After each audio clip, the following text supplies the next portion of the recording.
ओम श्री गणेशाय नमः। ब्रह्मा जी कहते हैं, नारद, कल्याणमयी परमेश्वरी आदि शक्ति सती देवी ने शिव की माया के वशीभूत होकर जब भगवान शिव से इस प्रकार प्रसन्न किया, तब सती की वह बात सुनकर लीला करने वाले परमेश्वर शंकर हंसकर उनसे इस प्रकार बोले। परमेश्वर ने कहा, देवी सुनो, मैं खुशी खुशी यह बात कहता हूँ, इसमें छल नहीं है। वरदान के प्रभाव से ही मैंने इन्हें आदर पूर्वक प्रणाम किया है।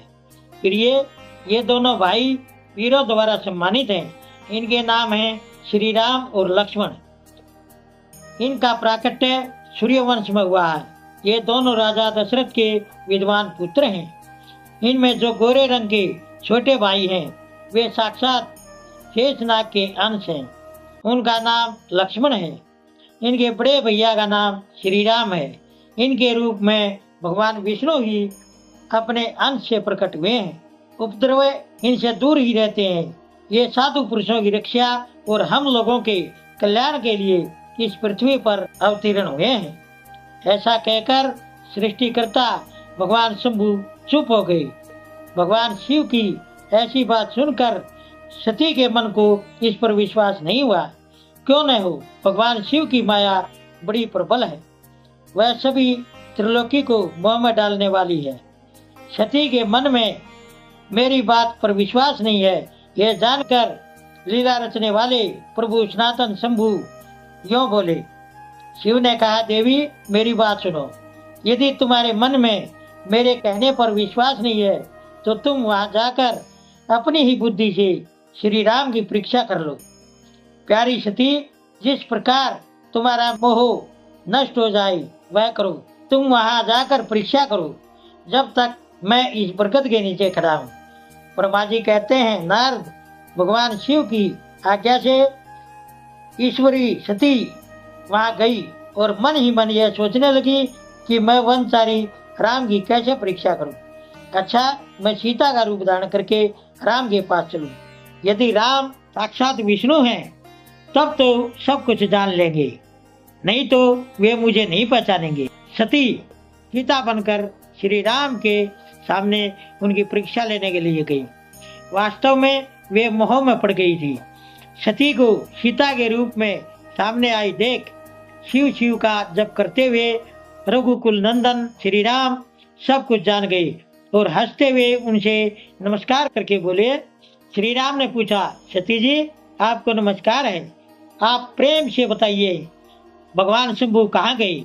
आप पति के बिना अकेली ही इस वन में कैसे आई?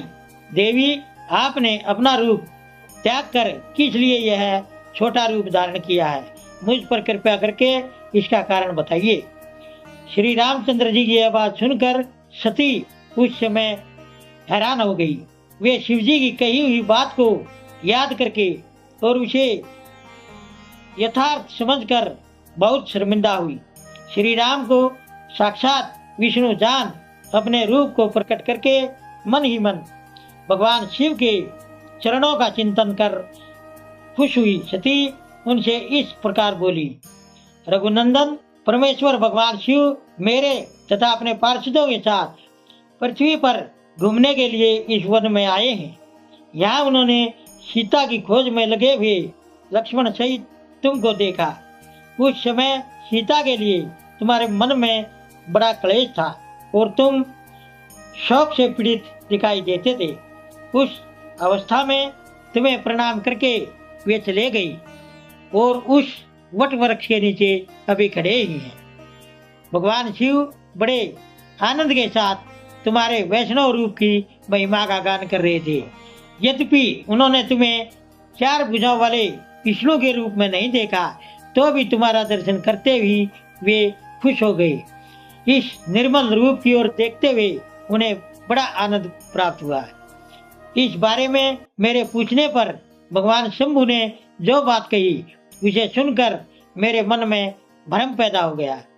अतः राघवेंद्र, मैंने उनकी आज्ञा लेकर तुम्हारी परीक्षा की है। श्री राम, अब मुझे ज्ञात हो गया है कि तुम साक्षात विष्णु हो। तुम्हारी सारी प्रभुता मैंने अपनी आंखों से देख ली है। अब मेरा संशय दूर हो गया। तो भी महामते, तुम मेरी बात सुनो, मेरे सामने यह सच सच बताओ कि तुम भगवान शिव के भी वंदनीय कैसे होगे। मेरे मन में यही एक संदेह है, इसे निकाल दो और जल्दी ही मुझे पूरी शांति प्रदान करो। सती का यह वचन सुनकर श्री राम की आंखें कमल के समान खिल उठी। उन्होंने मन ही मन अपने प्रभु भगवान शिव को याद किया। इससे उनके हृदय में प्रेम की बाढ़ आ गई। मुने आज्ञा न होने के कारण वे सती के साथ भगवान शिव के समीप नहीं गए तथा मन ही मन उनकी महिमा का वर्णन करके श्री रघुनाथ जी ने सती से कहना शुरू किया, ओम नमः शिवाय। दोस्तों, सभी तरह की धार्मिक वीडियो देखने के लिए बने रहिए हमारे YouTube चैनल धार्मिक वाणी पर। धन्यवाद।